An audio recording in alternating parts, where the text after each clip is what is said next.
एक बार की बात है, एक सतपुड़ा के घने जंगल में एक बदमाश हाथी ने उत्पात मचा रखा था। वह अपनी ताकत के नशे में चूर होने के कारण किसी को कुछ नहीं समझता था।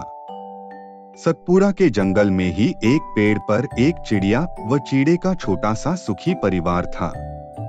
चिड़िया अंडों पर बैठी नन्हे नन्हे प्यारे प्यारे बच्चों के निकलने के सुनहरे सपने देखती रहती थी। एक दिन गुरूर हाथी गरजता चिंघाड़ता पेड़ों को तोड़ते मरोड़ते उसी ओर आया। देखते ही देखते उसने चिड़िया के घोंसले वाला पेड़ भी तोड़ डाला। घोंसला नीचे आ गिरा और अंडे टूट गए और ऊपर से हाथी का पैर उन अंडों पर पड़ा। चिड़िया और चिड़ा चीखने चिल्लाने के सिवा और कुछ ना कर सके। हाथी के जाने के बाद चिड़िया और चीड़ा छाती पीट पीट कर रोने लगे।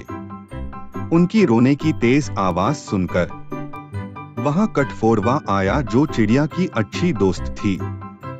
रोने का कारण पूछने पर चिड़िया ने अपनी सारी बात बताई। कठफोड़वा बोला, इस तरह गम में डूबे रहने से कुछ नहीं होगा। उस हाथी को सबक सिखाने के लिए हमें कुछ करना होगा। चिड़िया ने निराश होते हुए कहा, हम छोटे मोटे जीव उस बलशाली हाथी से कैसे टक्कर ले सकते हैं। कठफोड़वा ने समझाया कि एक और एक मिलकर 11 बनते हैं। हम भी अपनी शक्तियां जोड़ेंगे। चिड़िया ने पूछा, कैसे? मेरा एक मित्र भंवरा है, हमें उससे सलाह लेनी चाहिए। चिड़िया और कठफोड़वा भंवरे से मिली और उसे सारी बात बताई। भंवरा ने कहा, यह तो बहुत बुरा हुआ। मेरा एक मेंढक मित्र है, आओ उससे सहायता मांगे। अब तीनों उस सरोवर के किनारे पहुंचे जहां वह मेंढक रहता था। भंवरे ने सारी समस्या बताई। मेंढक थर्राए स्वर में बोला, आप लोग धैर्य से मेरी प्रतीक्षा करें। मैं गहरे पानी में बैठकर सोचता हूं। ऐसा कहकर मेंढक पानी में कूद गया। आधे घंटे बाद वह पानी से बाहर आया तो उसकी आंखें चमक रही थी। वह बोला, उस हत्यारे हाथी को खत्म करने के लिए मेरे दिमाग में एक बड़ी अच्छी योजना आई है, उसमें सभी का योगदान रहेगा। मेंढक ने जैसे ही अपनी योजना बताई, सब खुशी से उछल पड़े। योजना सचमुच में अद्भुत थी। कुछ ही दूर वह उन्मत्त हाथी तोड़फोड़ मचाकर व पेट भरकर कोपलों वाली शाखाएं खाकर मस्ती में खड़ा झूम रहा था। पहला काम भंवरे का था। वह हाथी के कानों के पास जाकर मधुर राग गुनगुनाने लगा। राग सुनकर हाथी मस्त होकर आंखें बंद करके झूमने लगा। तभी कठफोड़वा ने अपना काम कर दिखाया। वह आई और अपनी सुई जैसी नुकीली चोंच से उसने तेजी से हाथी की दोनों आंखें भेद डाली।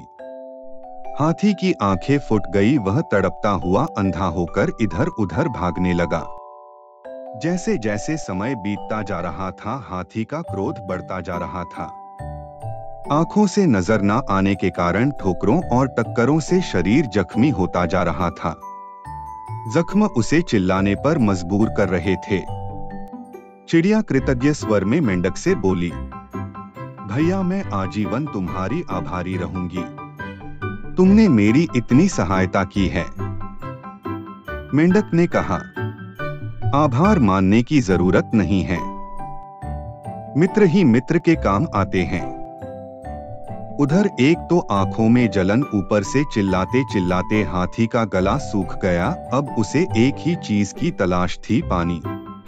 तभी वहीं मेंढक टर्राने लगे। मेंढक की टर्राहट सुनकर हाथी के कान खड़े हो गए। वह जानता था कि मेंढक पानी के निकट ही रहते हैं। वह उसी दिशा में चल पड़ा। टर्राहट और तेज हो गई। हाथी उसी दिशा में भागने लगा। जैसे ही हाथी गड्ढे के निकट पहुंचा, मेंढकों ने पूरा जोर लगाकर टर्राना शुरू किया। हाथी आगे बढ़ा और विशाल पत्थर की तरह गड्ढे में गिर गया, जहां उसके प्राण पखेरु उड़ते देर ना लगी। इस प्रकार उस अहंकार में डूबे हाथी का अंत हो गया। कहानी से ये सीख मिलती है कि एकता में ही बल होता है और अहंकारी का देर या सबेर अंत होता ही है।